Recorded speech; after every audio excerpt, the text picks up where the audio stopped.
पाटकुरा निर्वाचन मंडली रे कांग्रेस दलर विधायक प्रार्थी भाव में रतिकांत कानूनगो को दल टिकेट देछि। रतिकांत 4 वर्ष हेब कांग्रेस दल में जोगदेवा पर पाटकुरा रे सोई रहितबा कांग्रेस सक्रिय होई उठिछि। 2019 निर्वाचन में कांग्रेस पाटकुरा जयंत कुमार महांती को निर्वाचन मैदान ओह्लाइथिबा बेले से 2106 खंड भोट पाइथिले।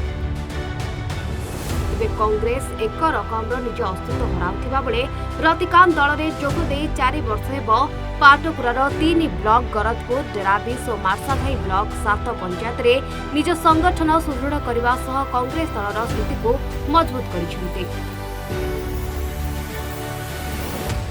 रतिकांत मध्य 2019 रे स्वाधीन प्रार्थी भाव में निर्वाचन लड़िथिले। निश्चित भाव में आज जो कांग्रेस रु मिली टिकेट मु धन्यवाद देवी आम ओडिशा प्रदेश कमिटर सभापति श्रीयुक्त शरद पट्टनायक को। पाटकुरार विकास मुद्दा हम आम प्रथम मुद्दा एवं पाटकुरार जहाँ आपण मैंने देखुंट दीर्घ 24 वर्ष काल गोटे निर्दिष्ट दल ये क्षमतार अच्छी केवल केतोटी निम्नमानर 12 फुटिया ढलई रोड को छाड़देले ना ये शिक्षार उन्नति होती स्कूल रे शिक्षक अच्छा ना स्वास्थ्य सेवार उन्नति होती जहाँ सरकारी डाक्तरखाना केतोटी अच्छी से डाक्तर भी नहांती एवं दुर्नीतिर गंताघर पलटि पाटकुरा आपण थानाटारू आरंभ करी तहसिल ब्लॉक जोठी जातु पैसा नदेले किसी काम होनी।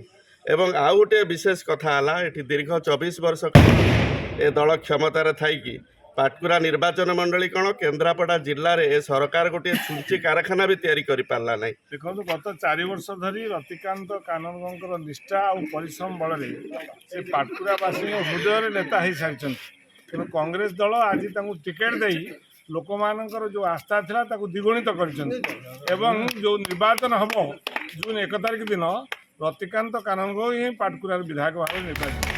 2024 मसीह कांग्रेस दल पुरस्कार स्वरूप पाटकुरा टिकेट देथिबारु रतिकांत दल सभापति को कृतज्ञता ज्ञापन करिसेंति और विजय नहीं आशावादी भी अछंती। केन्द्रापड़ारू बाबुली मल्लिक रिपोर्ट सूचना।